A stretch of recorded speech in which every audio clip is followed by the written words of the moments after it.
All right, so I want to talk a little about the homework that you just turned in, and I posted homework for next Thursday, so if you have any questions about that, go ahead and ask those, and then we're going to talk more about other types of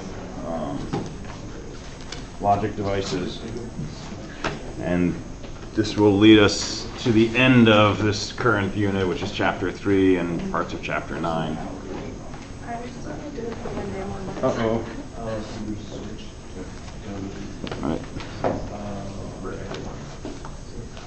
So any questions before we get started on all that? Yes? For lab 3, you said you wanted us to write a step-by-step plan.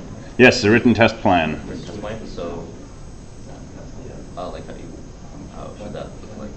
So a written test plan would be ideally a numbered list of steps to perform to test your circuit. Oh, okay. And you can assume the person is, say, an engineering 250 student or someone at that level. So you don't need to say, find a power supply and plug it into the wall. Okay, technically that's a step you have to do, but you can assume that they know how to do that. Yep. And then after that, you sign off on the ID block part? Yeah. So test plan could be something like, first put all the switches in the off position or the open position or whatever, right? And the LEDs should be all off, or, this LED should be on and the other should be off. What should they observe? Now do this, and here's what you should observe. Now do that, and this is what you should observe. So step by step, so somebody can do what you suggest, make an observation, see if it matches what you said. And then if you get to the end of the test plan and everything did what it was supposed to do, then they can sign and say, yep, the circuit works.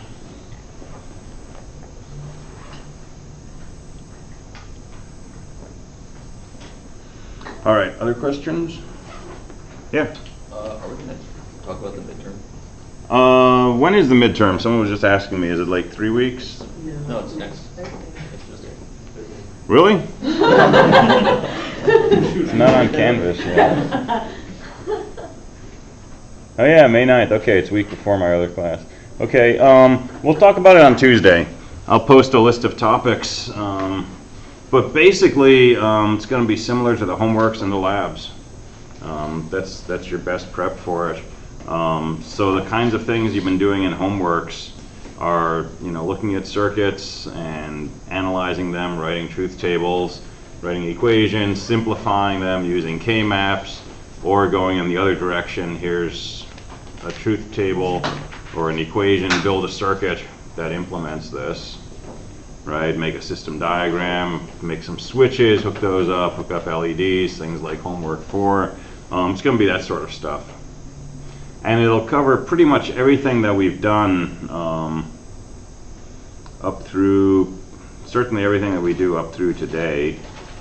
And I'm thinking that will probably be it, but don't quote me on that until next Tuesday. But today we're going to talk about programmable logic, and we're going to talk about glitches and a few other things, and so all of that is fair game. And it'll be several homework-like questions, right? There may be, like homework 4, that's one question, but it's got a bunch of parts to it, so that would be a really big problem for the midterm, so I wouldn't give you 7 of those. But if I say, here's a truth table, write down a sum of products and simplify with a K-map, right, that could be a good problem. I usually don't intend to give people things they've never seen before, right, to see if they can reinvent digital logic on the fly. That's not my deal. I want to know if you can demonstrate understanding of the stuff that we've been doing. So.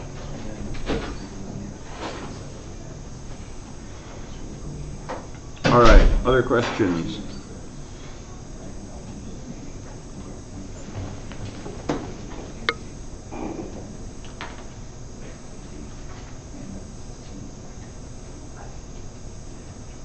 So, and everybody turned in their homework, right? All right, cool. So, the homework that you just did, circuit with 3 push-button inputs, single LED. LED should light up when exactly two of the inputs are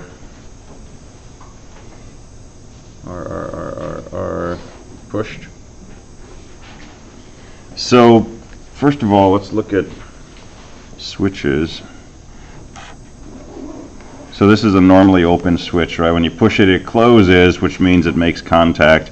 When you don't push it, it opens, which means it doesn't make contact. So the way we wire one of these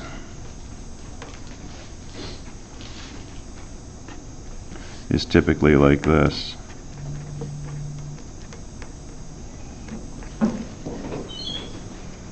So close the switch, and this gets connected to ground, which means your circuit is getting a logic 0. Don't push the switch is open, which means this is pulled up to 5 volts, so your circuit's getting a logic 1. So if you try to make a truth table for this,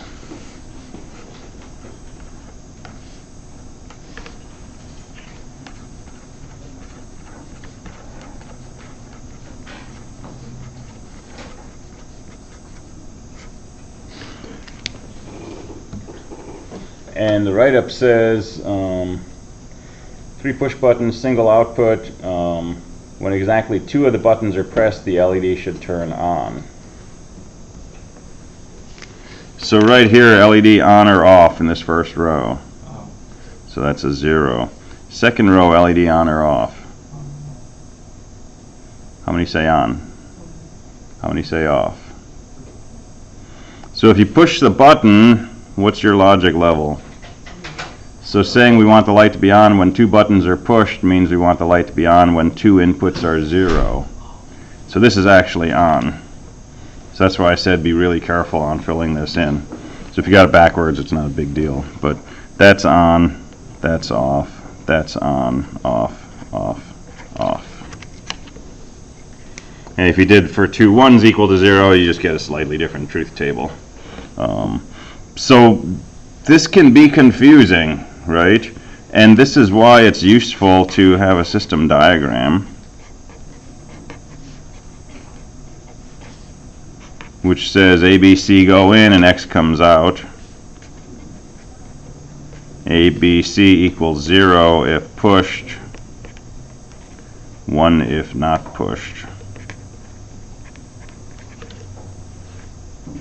X equals 1, LED is on. X equals 0, LED is off.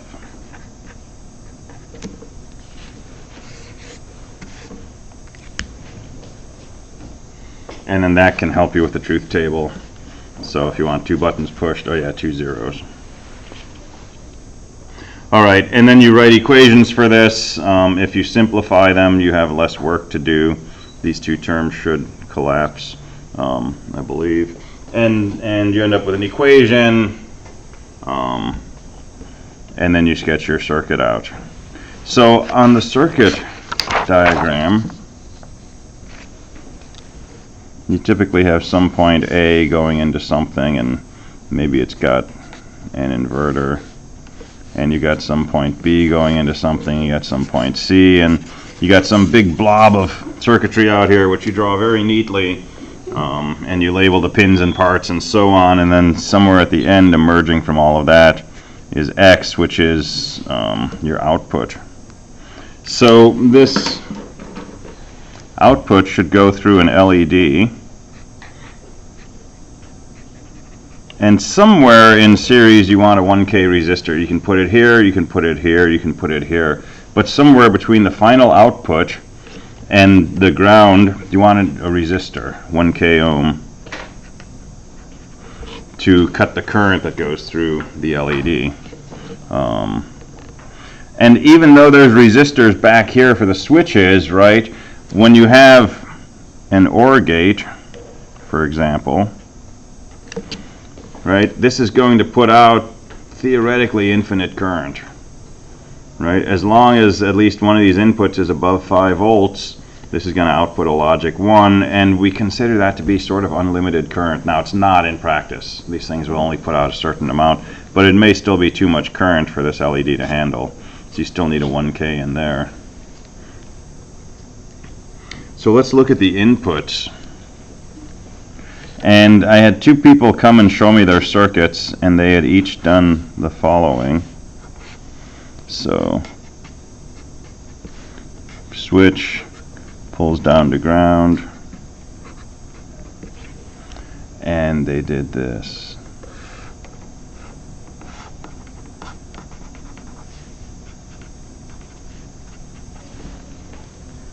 And that's not a good way to wire your switches. Because what you've done is you've taken point B and you've taken point C and you've taken point A and you've tied them all to each other. And now if I close switch A, over here we've got ground. Point A is definitely at ground, but so is point B, so is point C. This is sometimes called a wired OR condition, because if we close any of these switches, all three of them go low. That can be useful sometimes. We can do logic with that. But if you want to be able to independently set A and B and C, this is not the way to do it. So the only way to do this, here's point A going in somewhere, here's point B, here's point C.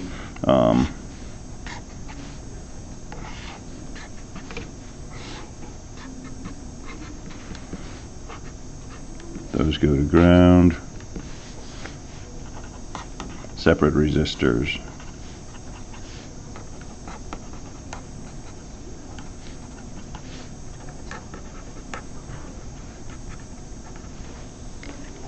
Alright, so now if I short this out, this point's being pulled down to ground, but this is still going to do whatever switch B tells it to do. If I don't close this, this is going to get pulled up to 5 volts. If I close it, this will also get pulled down to ground, but this is completely independent of those. So you need a resistor for each switch.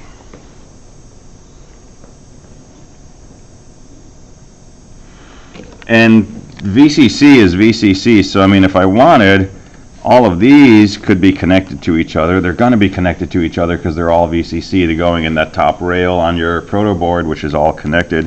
Just like all of these grounds are actually connected to each other. That's perfectly fine. All right, we just don't want to connect these points together because those are the things that are actually feeding our circuit.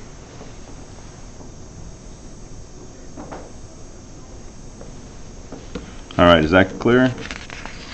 All right, let's talk about 4 input gates and 3 input gates.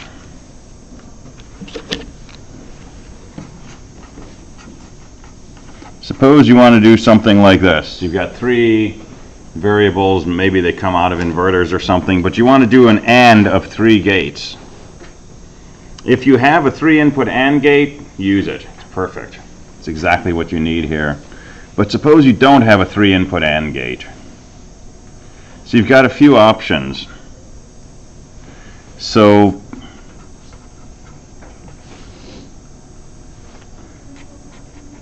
ANDing is associative, which means we can group these things together and do them in whatever groupings we want. Which means if we take A, B, and those together, and then take the result and AND it with C, we're still going to get X. So we can do something like this.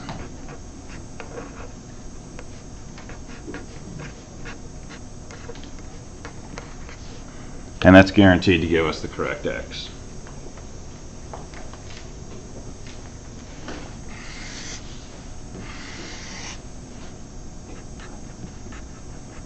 If you have a 4 input gate, if we AND ABC with 1, what are we going to get? Just ABC, right? Because ANDing with a 1 just gives you whatever you're ANDing with it. If we AND with a 0, we're going to get a 0.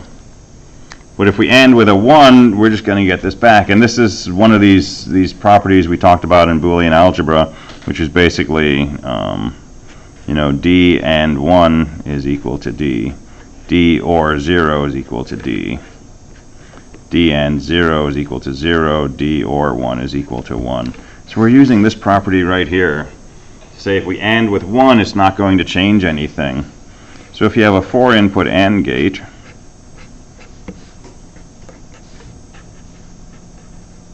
what you can do is feed a logic 1 into one of the pins. And now the output is ABC ANDed with 1. Yeah? Can you make a 3-input NAND gate and just invert the output of that? You could make a 3-input NAND gate and invert the output. That's another option. So if you have a 3-input NAND, you can do that.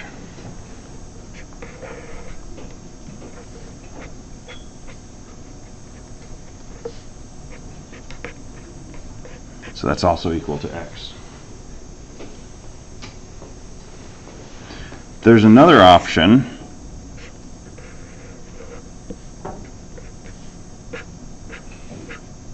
If you have a 4-input gate and you only want to AND 3 things,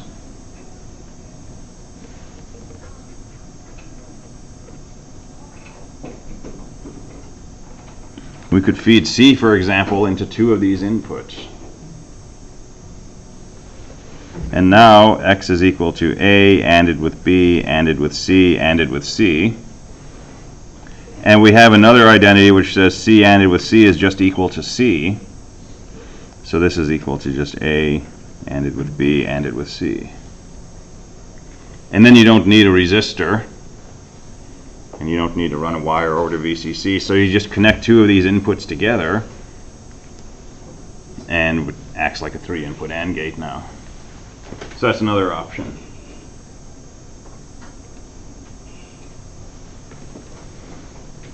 So those are all available.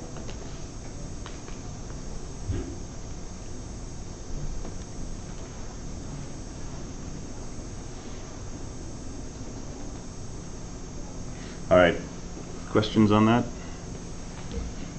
Good.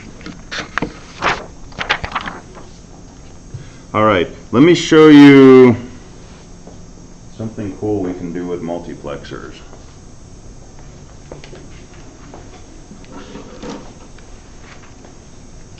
So remember, a multiplexer is basically a selector. It selects an input to send to an output. And so imagine that we have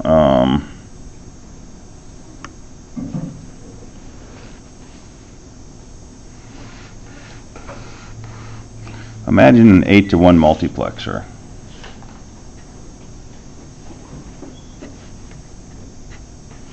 So it's got 3 select bits.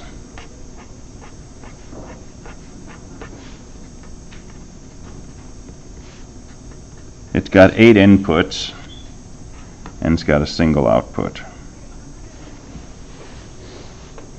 And I'm not going to draw the truth table for this, but hopefully we remember what this does. If my select is 0, 0, 0, it takes input 0 and connects that to the output. If my input is 0, 0, 1, it takes input 1, connects it to the output. So I'll draw an abbreviated truth table.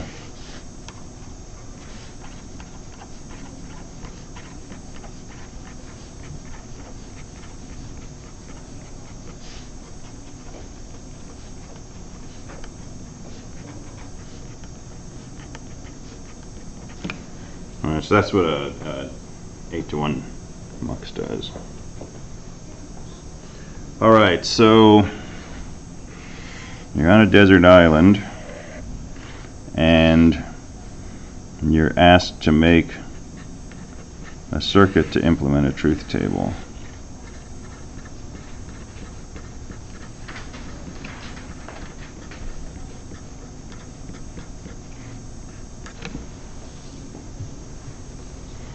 And let's do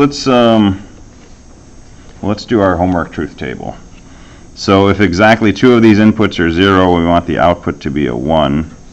Otherwise, we want the output to be a 0.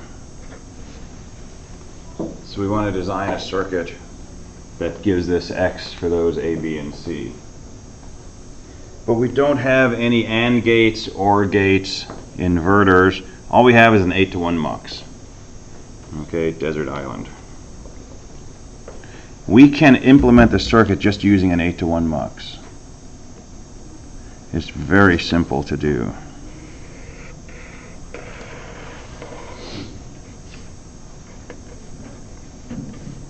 So we send the output to X. There's our input selection. And let me label these inputs.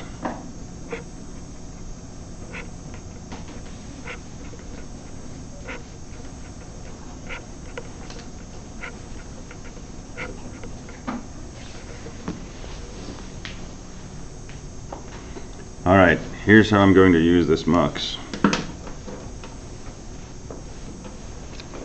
I'm going to connect A, B, and C to my select line. Bless you.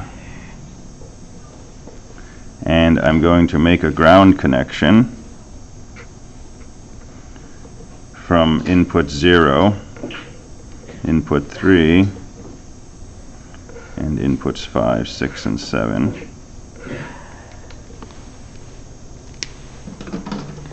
And I'm going to connect inputs 4, 2, and 1 through a 1K resistor to 5 volts. There's my circuit. So why does this implement that truth table?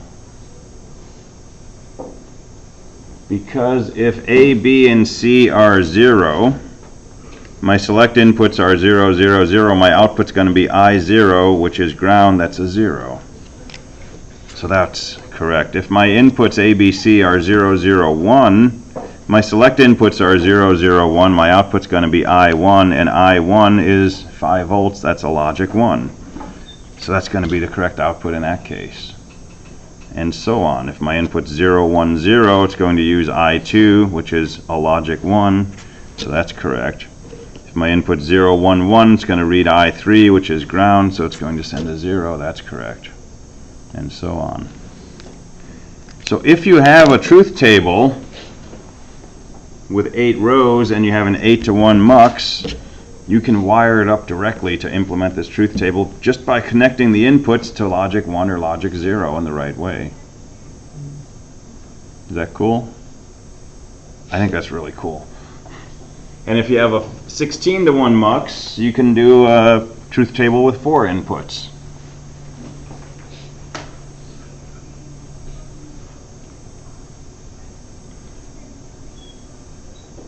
And if you had a way to easily change each of these connections to be either tied to 5 volts or tied to ground, you could build this circuit once, and then just by changing these connections over here, you could change the function that this implements. That gets you something called a programmable logic device.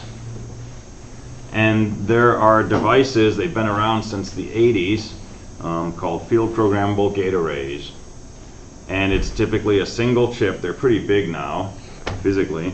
And it contains, among other things, bunches and bunches of circuits like this, where you can, under the control of a program, choose where each of these inputs should be connected. Should it be pulled down to ground or connected to 5 volts? And instead of having AND gates and OR gates and XOR gates, it just has a whole bunch of these things. And you use a piece of software and say, okay, I want this thing over here to act like a 2-input AND gate. And it generates some 1s and 0s that you load into this chip, and it wires these together so that if you have 2 inputs here, the output looks like an AND gate. And then the software says, I want the output of this to go into one input of an OR gate, and so it'll connect this to the input of the next one, and it'll wire that up to act like an OR gate. And this was an interesting idea when it first came out, and the first devices, you know, they were big and they were expensive, and they could let you implement a few gates.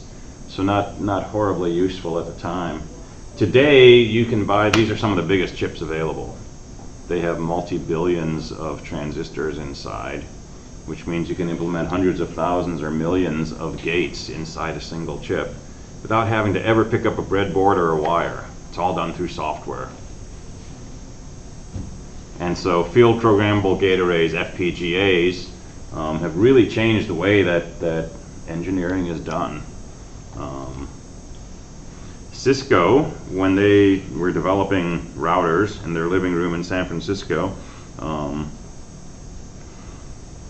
when they started building these routers, they started using FPGAs.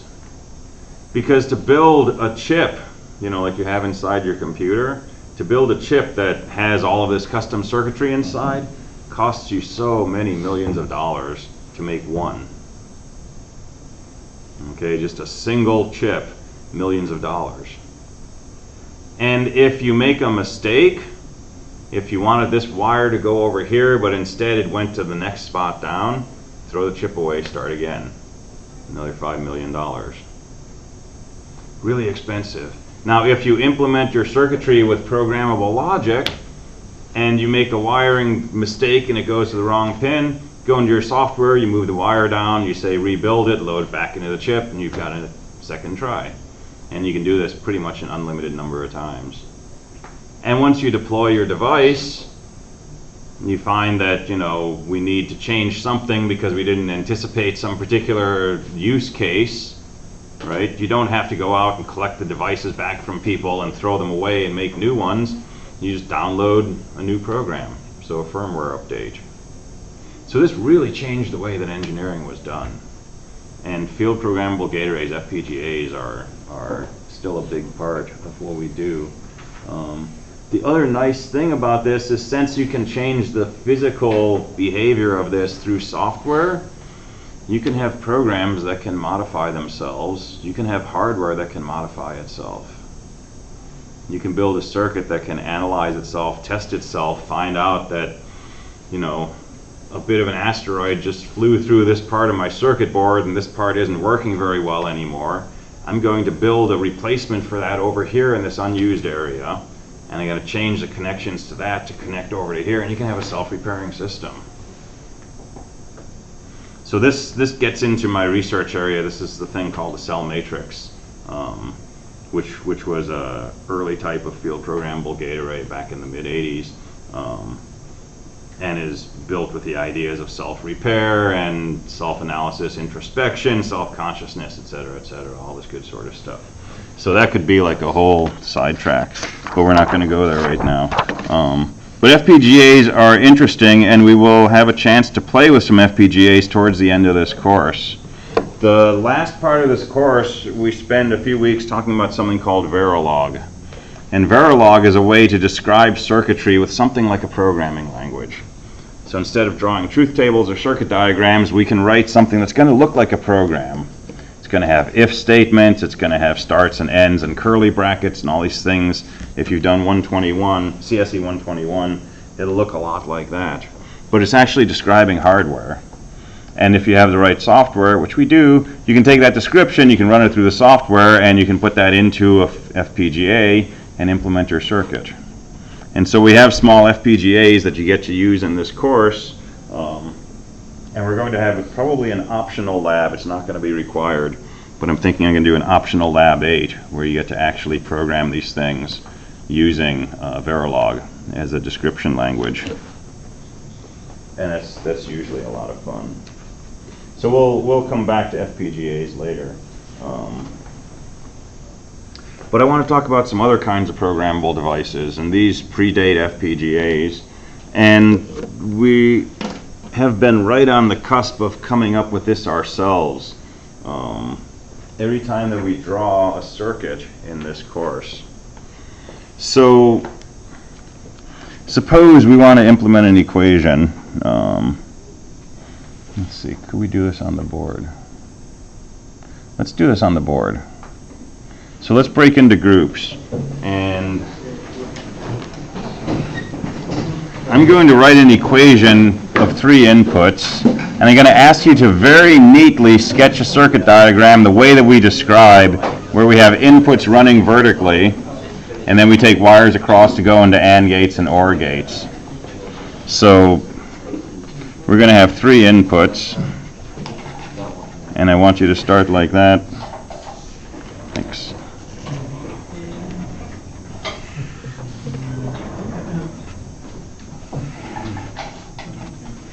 And leave yourself plenty of space on this section. And then I want you to implement the following logic function. X equals A, B, C, or A bar, B, C bar.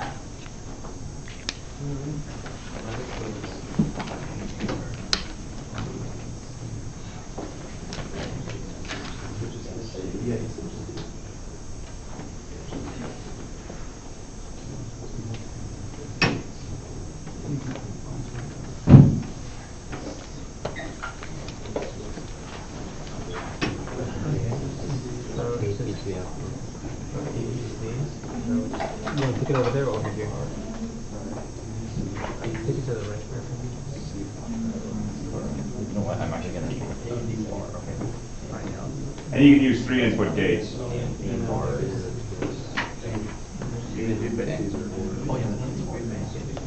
You can use however many input gates you need. You don't have to restrict yourself to birch box.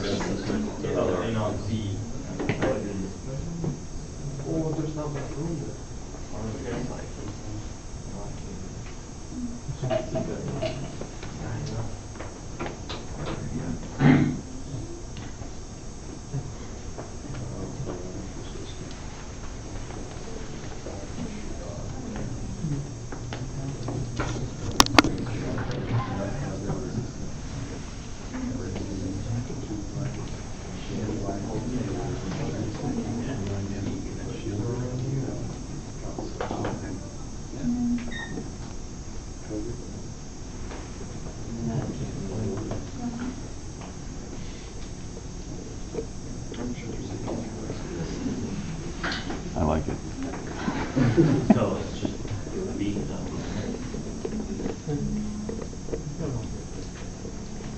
Or I guess no. Is it not? No, because you.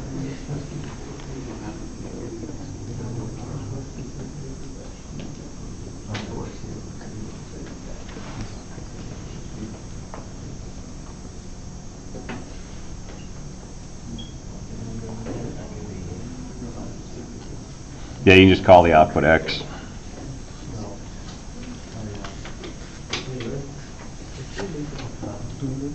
And a side note, generally we would not have a 1K resistor on the output unless it's going to an LED.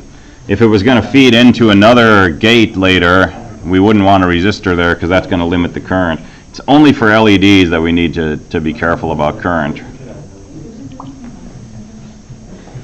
All right, so everybody's got a circuit for X. So very carefully, suppose our equation was instead X equals A bar B C or A bar B C bar. Suppose that first term should be A bar instead of A. What do you have to change on your current circuit diagram to change that from an A to an A bar?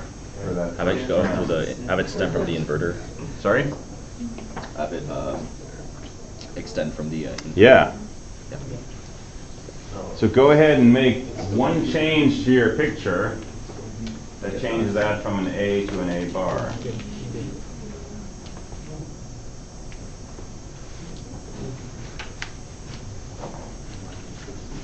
And it was really just changing where it connects to, right? The A bar vertical line instead of the A vertical line. Okay, now suppose the manager comes along and says, oh, that equation was all wrong.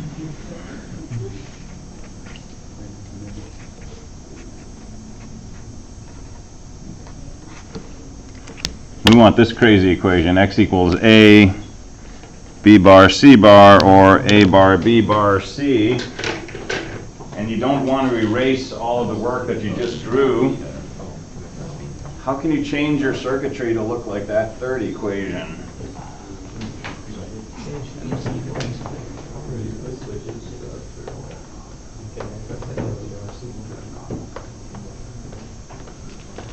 So you got the first one. A D by C by.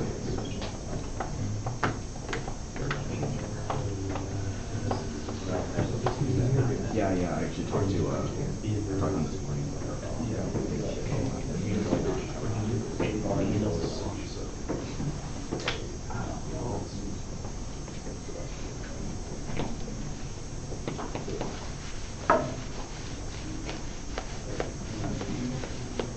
Next one I'm doing homework. I wanted to link these grounds and I'm like, wait, we're not supposed to do this, so they just kind of like hang in there. I don't really know.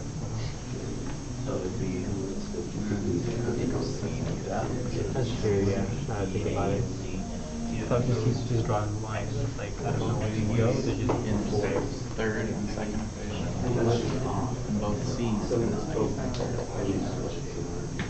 So if this is closed, then that was the second revision was also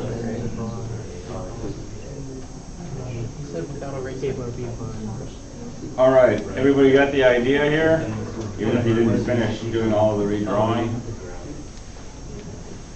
It looks like all we got to do is change which vertical wires our horizontal wires are connected to, and we can implement any equation we want. It comes down to just where do you put the dots, basically. So let me sketch for you a very general purpose circuit. And if you want to copy this onto the board, you can get rid of your current circuit. Let's draw a new one.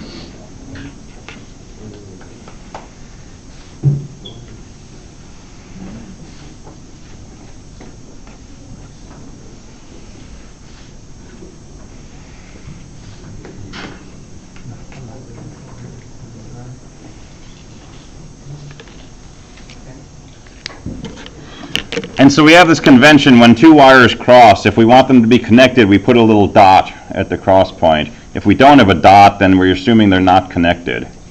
And sometimes people draw a little half circle to show that it's skipping over the wire, but the easier way is just draw them crossing, but don't put a little dot in the middle. So what I'm about to draw right now does not have any dots anywhere, so none of these wires are connected together.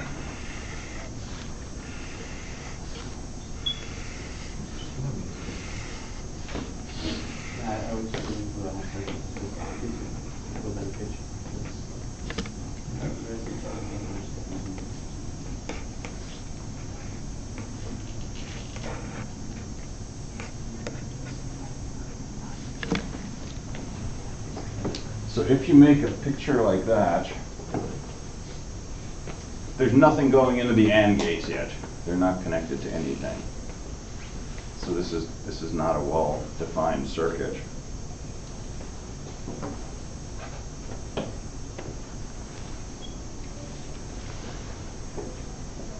But now suppose we want an equation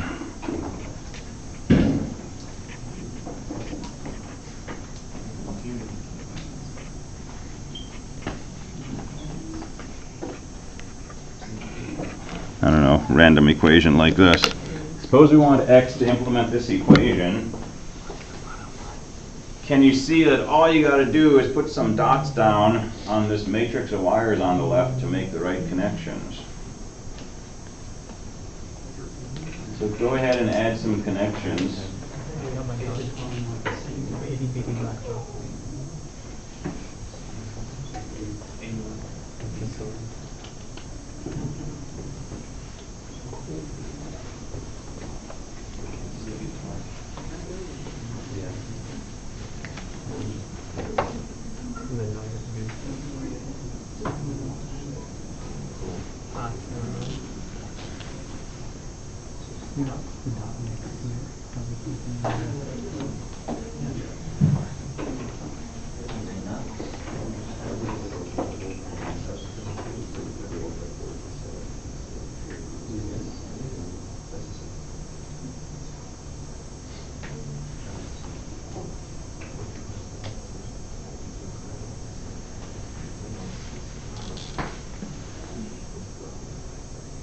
Everybody got the idea?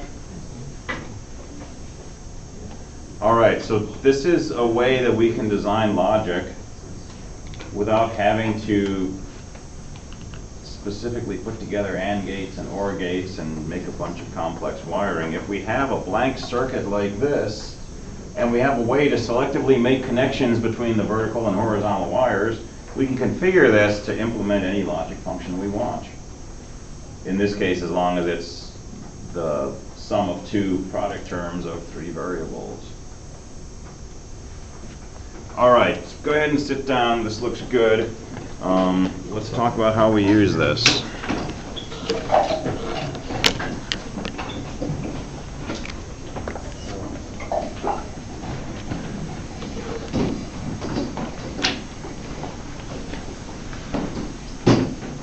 So people wanted to make devices like this that they could program.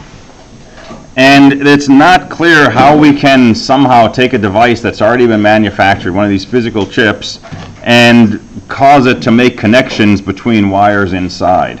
That's a pretty hard thing to do.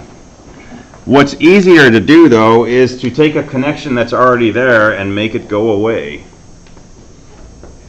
So these circuits are built with connections on all of these points. So everything's connected to everything.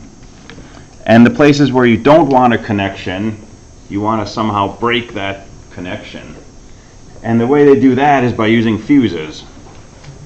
So a fuse is a little piece of metal that if you put too much current through, it melts. And it becomes an open circuit. It breaks the connection from one side to the other. And so older houses have a fuse box. Your car has a fuse box, where every circuit that carries current goes through a fuse of some capacity, so that if, for example, your battery gets shorted in some way, instead of just running infinite current to your headlights and blowing them, the current will go through a fuse, the fuse gets hot, it melts, it no longer conducts from one side to another, and now the current doesn't reach your headlight. Or if you short out the plugs, the outlet of a wall, right, if you connect those two things together, theoretically that's going to have infinite current. Well, infinite current generates a lot of heat. The wires in the wall are going to melt. They're probably going to catch fire. Your house is going to burn down. So rather than do that, on the way to that outlet, the wire goes through a fuse. And if it tries to draw too much current, typically more than 15 amps, the metal in that fuse melts. And now the current is stopped from going through here. The wires are safe. The house is safe, but you have to replace the fuse. So fuses, you know, they blow, you have to replace them. So they're usually replaced with circuit breakers, which is like a mechanical fuse. And when the breaker trips, you have to reset it. So same idea that you can use in here. You have little tiny pieces of metal connecting all of these points together. And then you have additional circuitry that lets you select one of these fuses and send high voltage through it, typically 12 to 15 volts, so that it breaks that connection. And so you break connections everywhere except where you want connections to be. So we still want this and this to be intact, and A bar and B and C, and we blow all the other fuses.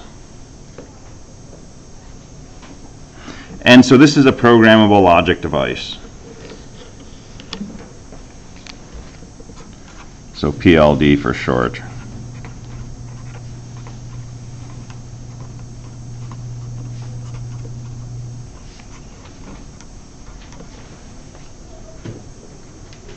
And there's different types of programmable devices. Yeah? So if the fuses are all blown, how do you reprogram it? You don't. Okay. So the first version of this, once a fuse was blown, you could not unblow it. Right? So if you pop the wrong connection, you toss the chip, you get a new one, and you program it again. But these things are pretty cheap, right? Certainly compared to making a custom chip. In reality, we don't use fuses anymore, because the physics has gotten a lot better. So flash drives, right? You can load ones and zeros into those. You can unplug them, come back 10 years later, and the ones and zeros are still there. That's the kind of technology that's used inside these devices now. And that can be reprogrammed. So if you put in a bad connection or you change your mind, you can just zero everything out and reprogram it. But we still use the language of fuses when we describe these, and we talk about connections or blown fuses, even though it's not actually a fuse. In between those,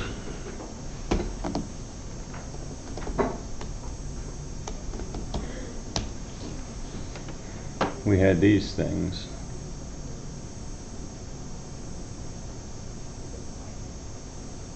There's a good classic one. So these were programmable devices that could be erased. So PROM is a programmable read-only memory, and Eeprom is an erasable programmable read-only memory. And the way you erased it was with ultraviolet light. So you had a box, it was like a little tanning bed for chips. And you'd take your chip, you'd put it in the box, you'd set the timer and hit the start button, and it would run for either 20 or 40 minutes, depending. And it would radiate the circuitry with ultraviolet light, and the physics was set up so that in that way it would basically reset all the connections. And then you could come in and you could reprogram it. And so if you made a mistake, right, you had to wipe it and start over again, but you didn't have to throw away the chip. And early motherboards from old PCs, they always had one of these sitting in there. That's where the BIOS was stored. And then when there was a BIOS upgrade, they could come out and they could put the UV light on that, erase it, load in a new program. And then there became electrically erasable programmable read-only memories, so EEPROMs, which you can completely erase, but you do it through some kind of programming. And those are slow to erase, but it's easier than taking it out and using a physical eraser like this. See if they have a good picture. They don't. You could right-click open a new tab. That's true. Thank you. So there's an EEPROM eraser. It's got a timer in the left, on-off switch in a little drawer, and you put your proms in there and slide it in. You can sort of see the purple glow. So lots of cool technology. All right, so one problem with this is this side over here. We've got 2 3-input AND gates. We've got a 2-input OR gate. That's great if we want a sum of 2 product terms with 3 inputs, but we'd like to generalize that too. So let me get through this and then we'll take a break. So here's a very general programmable device. And we'll just stick with 3 inputs, but you can imagine this having many more, because it doesn't really cost you much. You just have more of these vertical lines.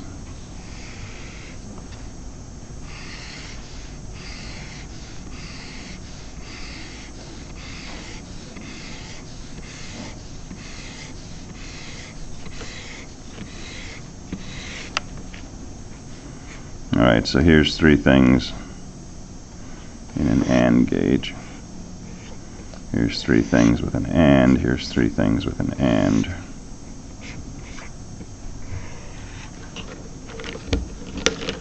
And now we're going to go like this.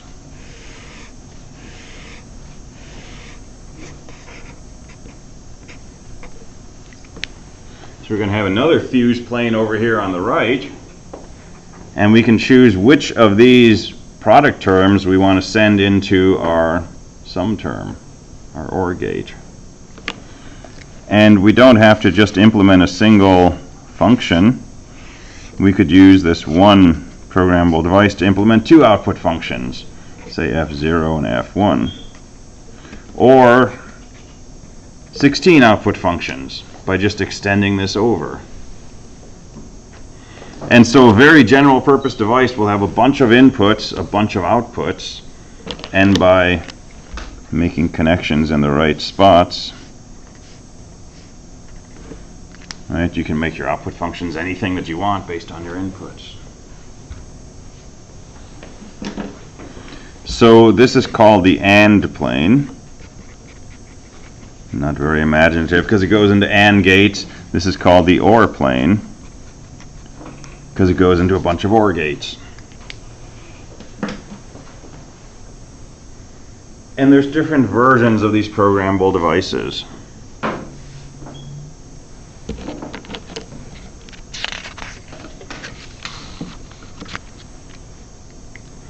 So there's something called a PLA. That's a programmable logic array. And that's what this is a picture of. So programmable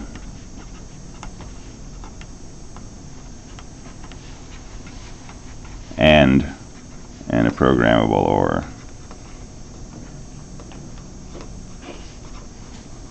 So you got fuses over here, you got fuses over there. That's the most general device, but fairly expensive to make because you got lots of fuses in there. A less expensive version is a PAL, programmable array logic, and that has a programmable AND plane but a fixed OR plane. So that's more like something like this, where this part would have some fixed wiring that you can't change, but you can modify this part over here. there's also something called a prom, which is a fixed AND plane and a programmable OR.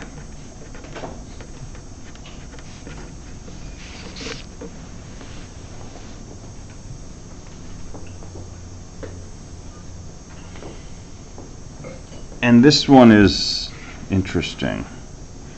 If you're only allowed to make connections in this OR plane, how do you do anything useful with this? So let's look at a 3-input prom.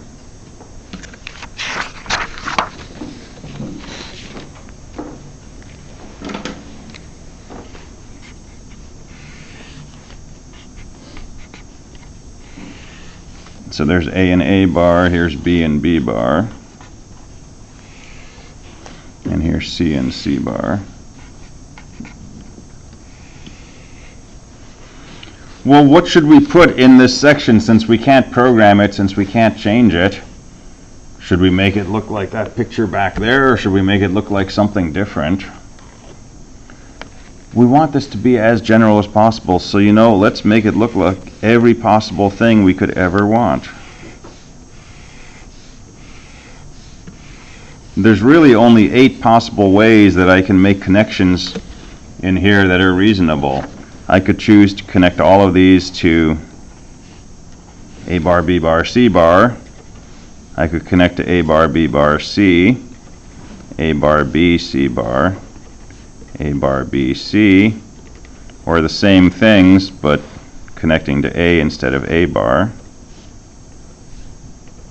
I might make it without a mistake. I think I did it. So that's an interesting AND plane. So what does this output represent? If we assume that I'm using a shorthand on you here. All right, let me come back to that in a second.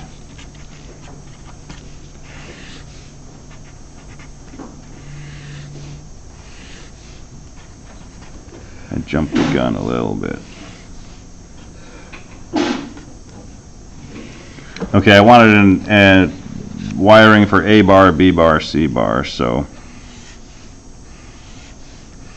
that would be this. A bar, B bar, C bar goes into an AND gate. The next one was going to be A bar, B bar, C. So A bar, B bar, C.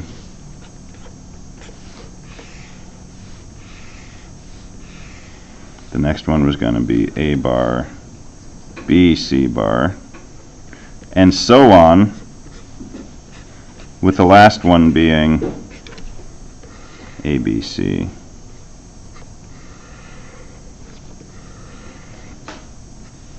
So A, B, C.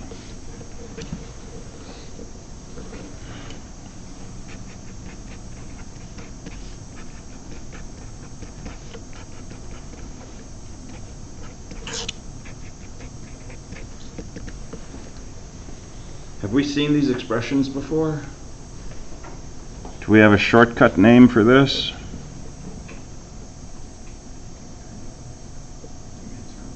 This is minterm 0.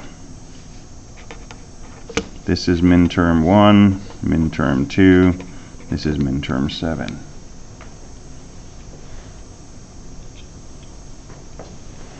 So this AND plane is fixed in its wiring, but it's fixed in such a way that we have 8 outputs coming from it, which represent the 8 minterms that we can get from 3 input variables. And if we send those into a programmable OR plane, this is minterm 0, minterm 1, all the way down to minterm 7. Well, we know that if we want to write a function of 3 inputs, all we've got to do is sum together the proper minterms. So if we want M1 plus M2 plus M7, we would just say M1 and M2 and M7.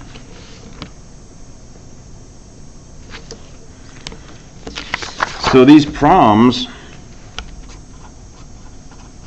with the fixed AND plane and the programmable OR plane really just require us to write our expression in compact minterm form, right, or some minterm form, so that we know which of these and outputs we want to OR together, and then we just connect those together to an OR gauge. So what I was drawing over here was a shorthand, because it's a lot of work to draw 3 wires over here and so on and so forth. So typically when these things are drawn, you see a single wire with a single AND gate, like this. But the understanding is there's actually 3 wires going into here, right? We don't actually have this point connected to that point, connected to that point, connected to a 1-input AND gate.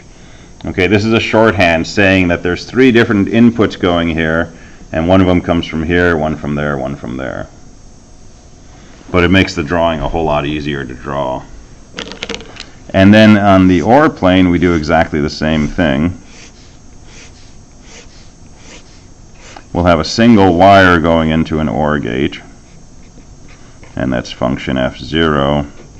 We'll have a single wire going into an OR gate, that's function F1, and so on. And if we only have 2 dots here, like say here and here, we understand there's 2 inputs to this OR gate coming from minterm 1 and minterm 2.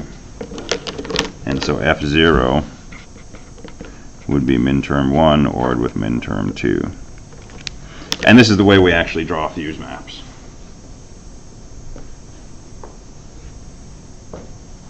The other thing we typically do is instead of drawing circles, we draw X's, because they're easier to see.